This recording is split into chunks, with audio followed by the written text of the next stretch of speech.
We could hear a deep, resonant chanting, echoing from a chamber below. Valeria, who was a little ahead of us, called up to us. Look, Conan, an opening in the wall. It's a shaft leading inward.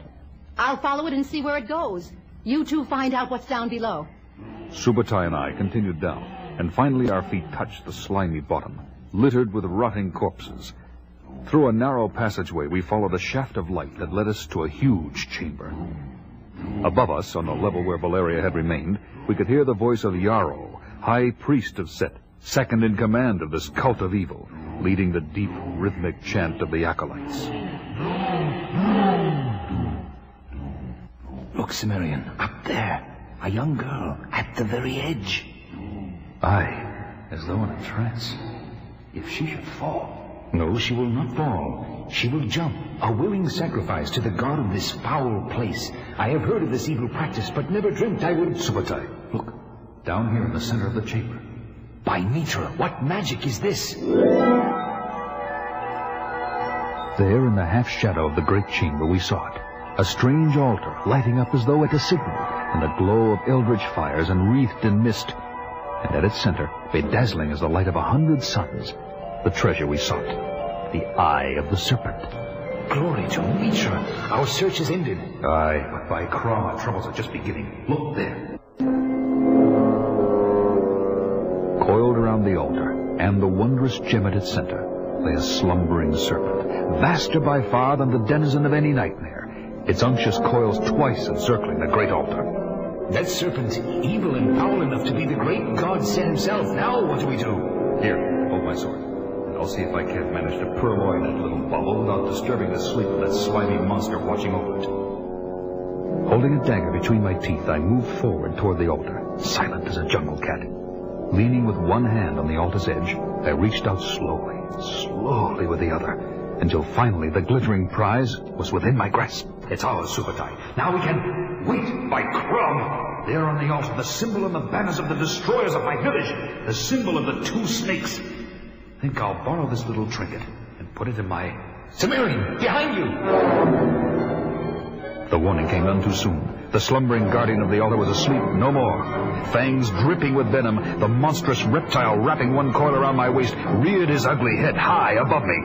He's going to strike, Conan! Look out! But as it struck, so did I, nailing its great jaws shut with the blade of my dagger, as an arrow from Subutai's bow struck it in the neck. Arrows only annoy it, barbarian. It still lives. You must slay it with the steel of your sword. Here, catch! I caught the sword just as the creature was about to strike again, and with one mighty stroke, I severed the great diamond head from its body, and the evil monster would kill no more. Just as we were about to leave, we looked up in time to see the ending of the drama being played out above us between the young girl and Yarrow, the high priest. And now the time has come. Leap, my child, into the beckoning coils of Set. I live only to do your bidding, O priest. Of course you do, my child. I go now. As the girl's body landed on the floor where we watched horrified, Yarrow looked down and saw us and the dead serpent. Infidels! Down below, fleeing through that archway! Kill them! Kill the infidels! Climbing the ropes as fast as we could, we reached the roof only moments after Valeria, who had observed all that had transpired. The reptile worshippers are right behind us. We'll never be able to climb down in time. Forget climbing. Look down there. That pool. That's the only way out. Right, let's go. Together, now.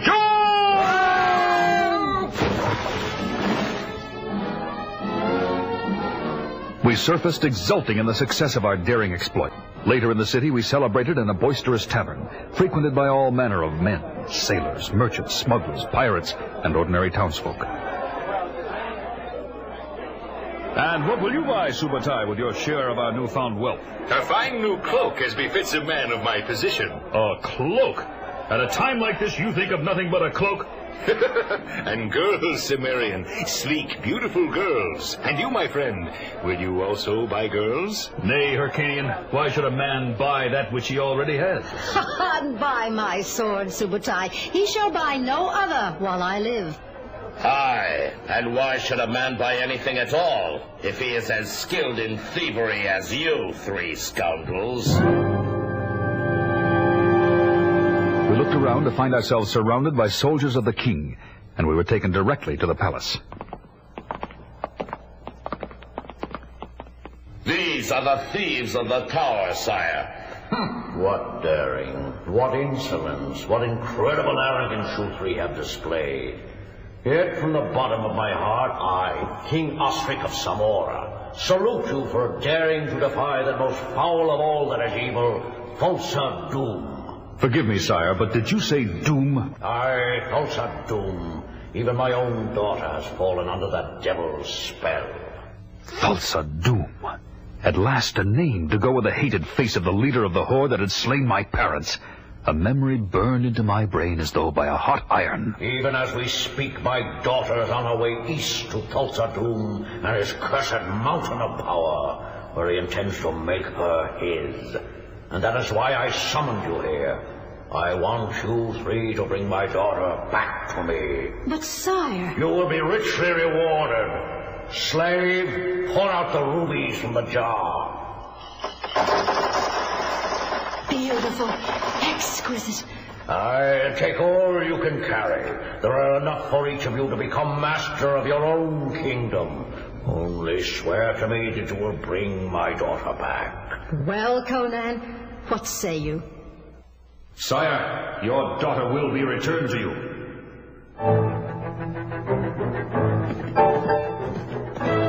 It was dawn as I rode eastward toward the mountain of power, and entered on the most dangerous enterprise of my life. Behind me lay Shadizar, where I had left Valeria, I and Subutai. For how could I ask them to share my vengeful quest when they could scarcely even fathom my need to pursue it? It was near day's end when I arrived at a place where a series of great mounds rose before me. On each mound, impaled on stakes, were the bodies of men left to die by Thulsa Doom. Beyond the last mound stood a hut, where a wizened old man sat hunched in the doorway.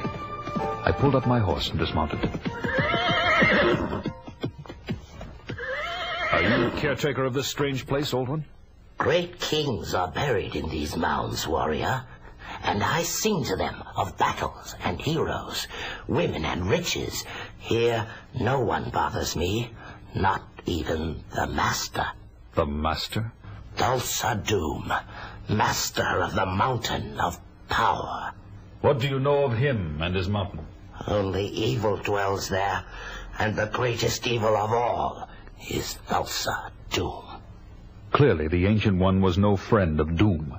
He was, in fact, a wizard, learned in the ways of sorcery, and he had already divined some of my reason for being here. I stayed the night, and in the morning, exchanging my warrior's armor for a pilgrim's robe, I took my leave. Keep my sword well oiled, old one, and my horse well fed, for I will return and will have need of both. Have no fear, Cimmerian, and may your mission be crowned with success. I joined a throng of pilgrims trudging along the rocky road through the mountain of power, a short distance beyond the old one's hut. As we drew near the great shrine of Doom, I stepped out of the column of pilgrims and was abruptly challenged by one of the priests. Where do you think you're going, brother? I have doubts, fears, O priest. Perhaps you can counsel me away from the others. Over here, where it is quiet? Why, yes, of course, brother. We walked slowly behind a large rock, out of sight of the rest. And before he even knew what happened, the disciple of Set lay unconscious on the ground. And I, now dressed in his priestly raiment, mingled with the other priests, filing silently into Thulsa Doom's forbidding house of worship. At the entrance, each showed a bronze medallion with the symbol of the two snakes, like the one I had stolen in Shadizar. And when it came to my turn, I showed mine, and was allowed to pass. Soon I stood in the great amphitheater, believing I had deceived the guards. There in the center above us all stood the awesome figure of Thulsa Doom, his hypnotic voice holding his fascinated followers in trance-like attention. The day of doom is at hand, my children. The day when I will order you to destroy the parents and leaders who have lied to you. The day your daggers will strike down pathetic fools who tried to deceive you, even as that dog of an infidel standing there has attempted to deceive me. Seize him!